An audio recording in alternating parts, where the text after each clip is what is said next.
I was 7 months pregnant, hauling grocery bags up 3 flights of stairs, while my husband lounged on the sofa, immersed in his video game. When I finally set the bags down, exhausted and dripping with sweat, he glanced over and said, "You're starting to look gross. You better shed that weight quick after the baby, or I'll find someone who actually cares about their appearance." His buddies tuned into his gaming headset, chuckled. I forced a smile. 3 days later, he was blowing up my phone, pleading for me to come back. "Ladies, I'm sitting in a hotel room right now, 7 months pregnant, trying to wrap my head around what happened today. Am I overreacting? Am I in shock? I don't know, but I need to share this somewhere. This is going to be long. Sorry in advance. For context, my husband, let's call him Nate, and I have been together for 5 years, married for 3. We met during a community theatre production where I was handling costumes, and he was the star of the show. He was this magnetic musician type, full of passion and charm. I fell head over heels. But things changed when I got pregnant. It wasn't planned, but after the initial surprise, I was thrilled. Nate? Not so much. He said the right words, but his actions told a different story. He started spending more time gaming with his friends and less time helping at home. I convinced myself he was just adjusting to the idea of fatherhood in his own way. After all, this pregnancy hasn't been easy. 3 months of relentless morning sickness, followed by anemia, and now my back feels like it's being wrung out like a dishcloth, which brings me to today. I just finished work and stopped by the grocery store on my way home. We live in a 3rd-floor walk-up, no elevator, and my car was packed with bags. When I got home, Nate was sprawled on the couch, headset on, playing some war game, surrounded by empty energy drink cans. I asked if he could help with the groceries. He brushed me off, saying he was in the middle of something critical. So, there I was, 7 months pregnant, trudging up and down 3 flights of stairs with heavy bags. By the 6th trip, I was soaked in sweat, my back screaming, and my ankles swelling in my shoes. When I finally dropped the last bags in the kitchen and sank into a chair, gasping for air, Nate looked over and said, verbatim, "God, you're getting hard to look at. You better lose that weight fast after the kid, or I'll find someone who actually keeps herself together." I was stunned, unable to process his words. Then I heard laughter through his headset. His gaming buddies heard it all. He wanted them to hear. Instead of breaking down as he probably expected, I walked over, gave him a tight smile, kissed his forehead, and said I was going to shower. The confusion on his face was almost comical, but inside I was shattered. In the shower, with the water muffling my sobs, I let it all out. But these weren't just tears of sadness, they were tears of rage and clarity. In that moment, every red flag I'd ignored for 5 years came into sharp focus. This wasn't an isolated incident. It was the most blatant display of who Nate really was. I saw the truth. I was about to bring a child into this dynamic, a child who would either learn to treat others this way or accept being treated this way. That was unacceptable. I stepped out of the shower, slipped into my coziest maternity dress, and told Nate I needed some space to clear my head. He barely glanced up from his game. I grabbed my hospital go bag, already packed because I'm a planner, my laptop and my important documents, and left. Now I'm in a hotel 20 minutes away. I called my sister Emma, who lives an hour from here, and she's coming tomorrow to help me sort things out. Nate has called twice and texted once, asking where the leftovers are in the fridge. Not where I am, where the leftovers are. I know I need to leave him. I need to protect myself and my baby, but I'm terrified. I'm 7 months pregnant, our lease is in both our names, and our finances are somewhat tangled, though I've always kept my paychecks in a separate account, thank goodness. I was counting on a partner for childcare and expenses, but I keep replaying that moment in the kitchen. The casual cruelty, the way he said it so nonchalantly, the fact that he wanted his friends to hear. I should have left years ago. I deserve better. My baby deserves better. I'm not going back to that apartment tonight, maybe not ever. Edit. Many are asking if this was the first time he said something like this. No, it wasn't. There have been jokes about my changing body throughout the pregnancy, comments about how I used to be so attractive, and questions about how I'd bounce back post-baby. They were always framed as concern or humour, so I could convince myself he didn't mean it. Today was different, raw, unfiltered. Edit 2. To those suggesting I should have communicated better or tried to fix things, we've had multiple talks about sharing responsibilities, especially since I got pregnant. His promises to step up last about 2 days. I've suggested couples counselling 3 times. He's always too busy. Today wasn't a one-off. It was the day I finally saw the truth. Update, same night. It's 2 a.m. and I can't sleep. Nate finally noticed I'm not home and has been blowing up my phone. First confused, "Where are you?" Then annoyed, "You're being so dramatic." Then guilt-tripping, "It was just a joke, you know how the guys are." His latest text ranted about me wasting our money on a hotel. Our money, which is mostly my paycheck while he funnels his into his music gigs and gaming gear. I've decided to meet with a lawyer before returning to the apartment. I've muted his notifications and I'm trying to rest for my baby's sake. Emma will be here in the morning. My baby's kicking like crazy right now. I placed my hand on my belly and whispered, "We're going to be okay." For the first time today, I believe it, 4 weeks later. It's been a month since my last post and I'm overwhelmed with gratitude for the support I've received. Your messages gave me strength when I felt like crumbling. Here's what's happened since that awful night when Nate called me disgusting for my pregnancy weight. Emma and I decided I needed to return to the apartment temporarily while I got my plan in order. Many of you warned me not to tip Nate off about my intentions, and you were spot on. When I went back, he acted like nothing had happened. When I brought up his comment, he rolled his eyes, called me oversensitive, and said it was just a joke. Then he flipped it, saying I've been moody and he's been walking on eggshells. He even said, "Do you know how tough this pregnancy has been for me?" I almost lost it, but I stuck to my plan. I took a deep breath, apologized for overreacting, and said I was just hormonal. He visibly relaxed, thinking he'd won and things were back to normal. Little did he know I was already working with a divorce attorney. This past month has been one of the hardest of my life. I've been living a double life. Outwardly, the apologetic pregnant wife, inwardly planning my escape. Here's what I've done, documenting everything. I've kept a detailed log of Nate's behavior, dates, times, and exact quotes. I've also discreetly recorded some of his nastier moments on my phone. My lawyer says this could strengthen my case. Securing finances. My paychecks have always gone to my personal account, thank goodness. I've now redirected my direct deposit to a new account at a different bank and slowly transferred small amounts from our joint account to reclaim what I've contributed over the years. Uncovering fraud. While reviewing our finances, I found a credit card in my name that I didn't know about. Nate had racked up over $5,000 in debt for his gaming setup and other purchases. I've reported it as fraud to the credit card company with proof it wasn't me. Gathering documents, I've collected all critical documents, birth certificate, marriage license, bank statements, tax returns, and stored them in a secure location outside the apartment. New home. Emma helped me find a small ground floor 2-bedroom apartment with in-unit laundry and good security. I signed the lease last week. It's simple but safe and mine. Packing strategically. I've been quietly moving sentimental and essential items to Emma's place when Nate's out, careful not to take anything he'd notice. Burner phone. I got a second phone Nate doesn't know about. My main phone stays normal to avoid suspicion, but the burner is my safety net. Living this double life is exhausting, especially at 8 months pregnant. My ankles are constantly swollen, my back aches non-stop, and the baby feels like she's using my organs as a punching bag. But every step toward freedom fuels me. The hardest part is pretending everything's fine, cooking for him, laughing at his jokes, listening to him gripe about his band, watching him game while I handle everything else. Sleeping next to him feels like betrayal to myself now that I see him clearly. He's gotten worse too, now that he thinks I've accepted his behavior. Last week he invited his gaming buddies over without warning me until they were at the door. I'd just gotten home from work and was lying down because my back was in spasms. He came into the bedroom and told me to make myself useful and order pizzas. When I said I was in pain, he sighed and said, "Pregnancy isn't a disability. Women have been doing this forever." He even claimed his mum worked until the day before giving birth to him, a lie I confirmed with his mum, who was on bed rest for her last month due to complications. His friends were in the living room, hearing it all. One looked uneasy, but no one spoke up. I ordered the pizzas from bed, paid with my own money, and when they arrived, Nate yelled for me to get the door because they were in a crucial match. I dragged myself up, waddled past his friends in my pajamas, paid the delivery guy, and set out plates while they ignored me. After they left at 2 a.m., leaving a mess of beer cans and pizza boxes, Nate came to bed and tried to initiate intimacy. When I said I was too tired, he said, "Come on, it's not like you have to do anything, just lie there like always." I went to the bathroom and cried silently, reminding myself this was temporary. My plan is to move out next weekend when Nate visits his parents for his dad's birthday. He'll be gone overnight, giving me 24 hours to execute everything with help from Emma, 2 close friends, and unexpectedly, Nate's younger brother Liam, who saw one of Nate's outbursts last month and reached out to offer support.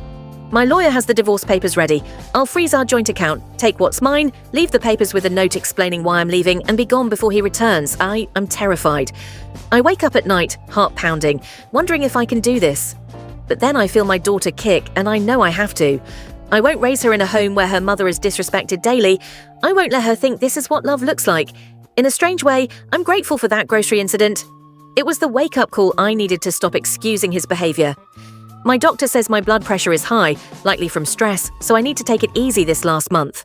The irony is that planning to leave Nate is stressful now but essential for my long-term health. To those who suggested therapy, I've started virtual sessions with a counsellor specialising in relationship trauma and pregnancy. It's validating to hear I'm not overreacting. This is emotional abuse and I deserve better. I'll update after the move next weekend. Wish me strength because I'll need it. Edit. This post is gaining traction while I'm at a doctor's appointment. I'll try to answer questions later. Thank you for the support. Update, same day. Nate just texted asking what's for dinner.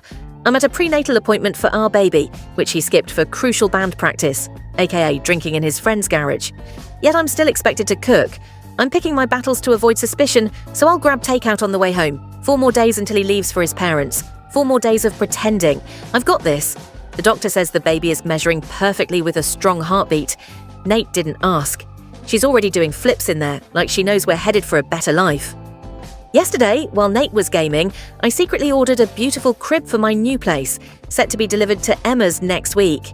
It's the most expensive thing I've bought without overthinking, and it felt liberating to make a choice just for me and my daughter. This morning, I caught my reflection in the mirror while getting ready for work, and I smiled. Not because I looked amazing, I'm 8 months pregnant and exhausted, but because I saw a spark in my eyes I hadn't seen in years. Last night, I practiced the note I'll leave for Nate, laying out his behaviour in clear terms. No more excuses, just the truth. 4 more days until freedom. I'm free. I'm in my new apartment, surrounded by boxes and a half-assembled crib, but I've never felt more at peace. Here's how it all went down. Nate left yesterday morning for his dad's birthday weekend, 3 hours away. He was in a rare good mood, probably thrilled to escape pregnant wife duties. He kissed me goodbye, told me not to go wild while he was gone, and said he'd be back Sunday evening. The second his car pulled away, Operation Freedom kicked off. Emma arrived with her SUV, followed by my friend Sarah with a borrowed moving truck. Nate's brother Liam joined us, looking anxious but resolute. We had 32 hours to empty my life from that apartment. Standing in the space I'd called home for 5 years felt surreal, years of losing myself while pretending everything was fine. We followed my detailed inventory list, starting with personal items and clothes Nate wouldn't notice missing, then baby gear I'd bought myself and furniture I owned pre-marriage. Liam was incredible, handling heavy lifting despite my protests. At one point, while carrying my dresser, he paused and said, "Nate's my brother, but what he's doing to you is wrong. Our mum taught us better." I nearly cried in the hallway. The most satisfying moment was packing up Nate's prized gaming PC, bought with that fraudulent credit card in my name. I carefully boxed it while Liam watched, clearly conflicted. I told him he didn't have to help with this part, but he shook his head, muttering about Nate needing to face consequences, and carried it to the truck. By 7 p.m, most of my stuff was out. We celebrated with pizza on the floor of my new apartment, laughing with exhaustion and relief. This morning, we returned for the final phase. I deep-cleaned the apartment, not for Nate, but to leave no room for complaints, packed my last items, and prepared what I'd leave behind. Divorce papers, filed but not served, a folder with proof of his financial fraud, a USB with recordings of his verbal abuse, and a note that read, "Find someone better from your couch. I already have." I didn't take everything. I left most joint furniture, photographing it all in case Nate claims I took what wasn't mine. I'm not here for pettiness. I just want out with what's mine. The hardest part was doing this at 8.5 months pregnant. My back was agony by day 1, and this morning my hands were so swollen I could barely grip anything. But adrenaline and the promise of freedom kept me going. I called Nate once I was settled in my new place. No answer, as expected. I left a voicemail saying not to look for me at Emma's, as I wasn't there, and that everything he needed to know was on the kitchen counter.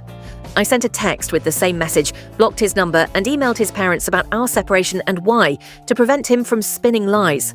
Within an hour, my phone lit up with calls from unknown numbers, Nate using friends' phones. I didn't answer. His mum called Emma, confirmed I was safe, and broke down apologising for Nate's behaviour, which was unexpected but healing.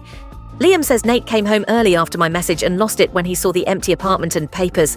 He's been calling everyone, alternating between rage, confusion, and claims he wants to fix things. Several of Nate's friends reached out to support me, admitting they were uncomfortable with his behaviour but didn't speak up. One said they'd tried talking to him months ago, but he brushed them off. It's validating to know not everyone condoned him. My new apartment is small but bright, with a park nearby and a balcony for morning coffee. The hospital is 10 minutes away. I've updated my email, social media, and mail forwarding. My workplace is supportive. The baby's due in 3 weeks, though my doctor thinks she might come early. I'm terrified and excited to meet her. Single motherhood wasn't my plan, but it's better than raising her in toxicity. The divorce will likely get messy. Nate doesn't handle losing control well, but my lawyer is confident with my evidence. For those asking about his parental rights, he'll have them unless he terminates them, which I doubt. I'm preparing for co-parenting with boundaries, expecting he'll be an inconsistent dad at best. I'm continuing therapy to avoid carrying this trauma into my daughter's life or future relationships. Thank you for your support. It gave me courage when I wavered. I'm scared but hopeful. Edit. Nate emailed, saying he's coming to Emma's tonight to talk, claiming I'm making a mistake. I've alerted Emma, who told him I'm not there, and will call the police if he shows up. I've documented this for a possible protective order. Update. Next morning. Nate showed up at Emma's at 11 p.m., banging on her door for 10 minutes despite being told I wasn't there. Her neighbour recorded it. He left our wedding photos on her porch with a note saying, "I threw away our marriage." The irony.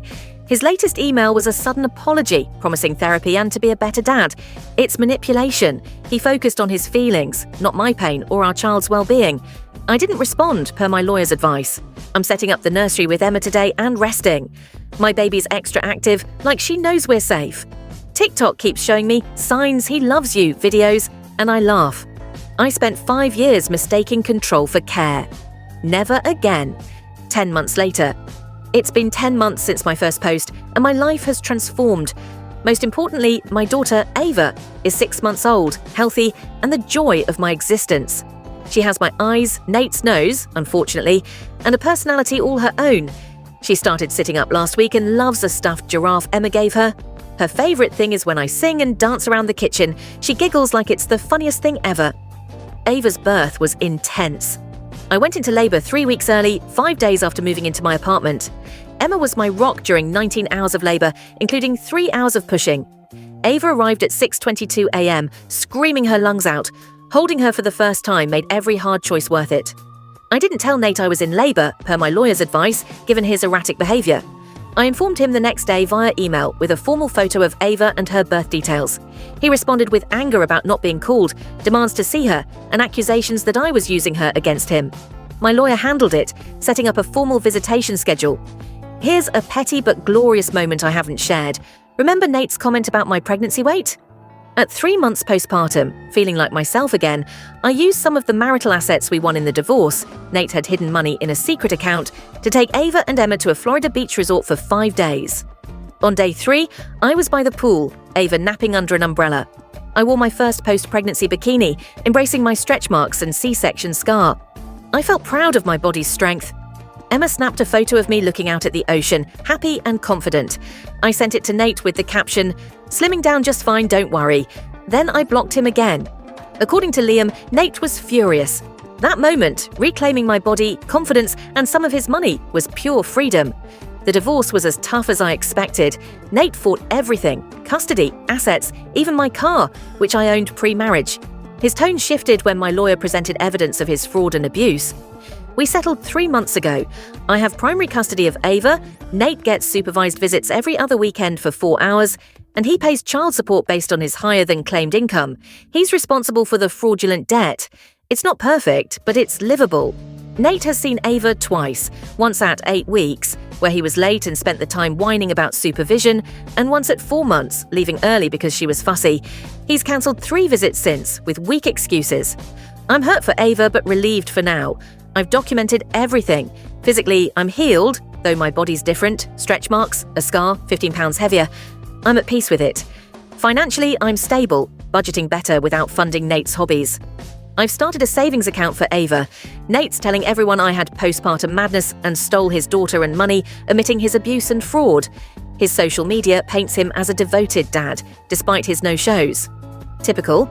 That grocery incident, once the lowest point, was my salvation. Edit. Many have asked for a baby pic, but for privacy, I can't share. Picture the cutest baby with chubby cheeks and a world-melting smile. That's Ava. Nate's mom texted, asking to see her. She's been respectful, unlike Nate, so I'm considering supervised visits with her. Ava deserves family who love her consistently.